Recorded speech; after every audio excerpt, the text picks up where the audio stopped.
Stock की series में आज हम फॉर्म बनाने का अमल शुरू करेंगे। इसमें सबसे पहला फॉर्म जो हमारे पास बनना है वो आइटम्स का बनना है, लेकिन इससे पहले ये बात देख लीजिएगा कि आपने जो फॉर्म बनाने हैं उनका बेसिक पर्पस ये होता है कि किसी भी सॉफ्टवेयर के अंदर जो हमने डाटा एंटर करना होता है वो हम फॉर्म के थ्रू एंटर करते हैं।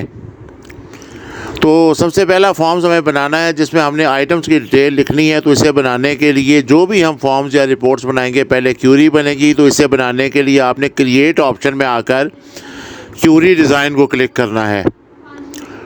विज़िट पर आते हैं, ये ऑटोमेटिकली आपकी क्यूरी हेल्प करेगा कि कौन सी क्यूरी बनाना चाहते हैं, और डिज़ाइंस पर आपको मैनुअली काम करना पड़ेगा। तो हम क्यूरी डिज़ाइंस को क्लिक करते हैं। हमें सिर्फ़ और सिर्फ एक टेबल ऐसा बनाना है जिसमें हमने आइटम की डिटेल शो करनी है कि हमारे पास कौन सी आइटम का क्या नंबर है और वो कितने की सेल कर रहे हैं।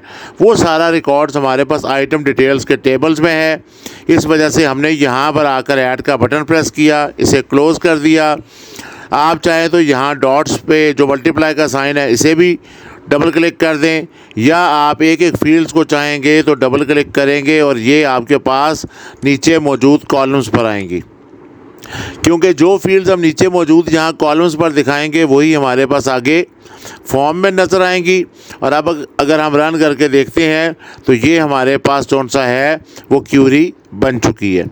कि पहले से क्योंकि कुछ डाटा एंटर किया हुआ था जो कि आपको इंट्रो में दिखाया है, और अगर आप न्यू यूज़र्स हैं और आपने इंट्रो नहीं देखा तो आप इंट्रो को ऊपर आई कार्ड को क्लिक करके देख सकते हैं, ताकि आपको इस सॉफ्टवेयर का कॉन्सेप्ट पता चले कि हम यहाँ पर क्या चीज़ बना रहे हैं। तो खैर ये हमारे पास एक क्यूरी बन चुकी है जी। अब सिर्फ़ और सिर्फ इसे हमने सेव करवाना है। ये क्रॉस के बटन को हमने क्लिक किया, सेव करवाने के लिए येस कर दिया, और ये हमारे पास आइटम डिटेल्स, एक नाम रखना है फॉर्म्स का, तो वो हम लिख रहे हैं आइटम डिटेल्स ऐड क्यूरी। ये हमारे पास क्यूरी की शक्ल में ये क्यूरी जो सी है वो बन चुकी है। अब हम इस क्यूरी से एक फॉर्म क्रिएट करते हैं। तो उसके लिए सिंपल सा अमल हमारे पास ये है कि हमने फॉर्म बनाना है। ऑब्जेक्ट्स जो भी आप क्रिएट्स करेंगे, टेबल्स या क्यूरी, वो सब आपने क्रिएट्स ऑप्शन में आना है। फॉर्म में आकर अब जैसे यहाँ पे हमने डिज़ाइन से मैनुअली क्यूरी बनाई थी तो यहाँ फॉर्म विज़िट की ऑप्शन है।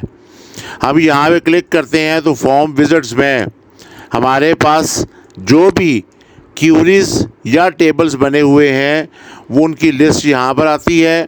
हमने अभी जो क्यूरी बनाई है वो add item details add query है। हम उस क्यूरी को सिलेक्ट करेंगे, उसकी फील्ड्स हमारे पास यहाँ शो हो रही हैं। इन्हें हम सिलेक्टेड फील्ड्स के बॉक्स में कॉल करेंगे, नेक्स्ट का बटन प्रेस करेंगे, और फिर उसका लेआउट है।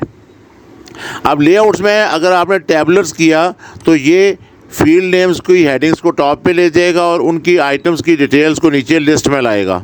और अगर कॉलमनर्स किया तो ये एक एक रिकॉर्ड्स ऐड करेगा। तो चूँकि शॉप्स में आइटम्स कई होंगी तो इस वजह से आपने इसका लेआउट टैबुलर सेलेक्ट करना है ताकि लिस्ट क्रिएट हो।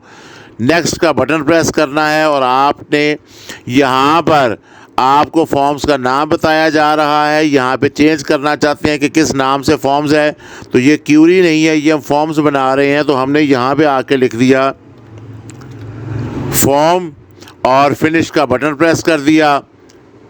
तो ये हमारे पास एक आइटम डिटेल्स के हवाले से फॉर्म बन चुका है।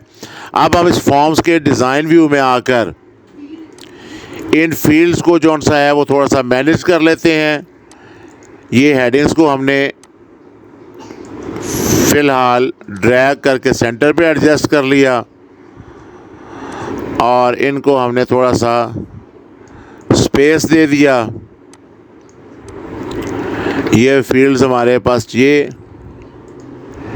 इन सब को सिलेक्ट करके एक साथ ही हमने अरेंज ऑप्शंस में इनके साइज़ को हमने शॉर्टेस्ट कर दिया। इसको ड्रैग करके ज़रा उसके करीब ले आए, मिड में एडजस्ट कर दिया। बाकी काम हमारी फॉर्मेटिंग का है। सबको हमने जो सा है वो मिड में अरेंज कर दिया। जो टॉप सेटिंग्स हैं इन्हें ज़रा यूनिक दिखाने के लिए बैकग्राउंड्स का कलर चेंज करके टेक्स्ट का कलर चेंज कर दिया। और ये अब हमारे पास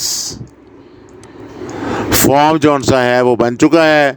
हम अगर से फॉर्म व्यू में देखते हैं तो ये हमारे पास आइटम्स है। अब जो भी हम नई आइटम्स अपनी शॉप में रखेंगे, हम सिर्फ यहाँ पर आकर उसका नाम ऐड करेंगे और नाम ऐड करने के बाद हम उसकी प्राइस जौन सी है वो ऐड करेंगे तो ये हमारे पास ट्यून लिस्ट में ऐड होता जाएगा। एक टेबल बनाने का पर्पस ये है कि हमें नामों के स्पेलिंग्स की टेंशन ना रहे, हम सिंपल कोड लिखकर वही डाटा कॉल कर सकें। तो ये हमारा जौन सा पहला फॉर्म बना है। इसके बाद अगले फॉर्म जौन से हैं वो हम इसके साथ जौन सा बनाते जाएंगे, जिससे हम अपने स्टॉक को मुकम्मल मेंटेन करेंगे।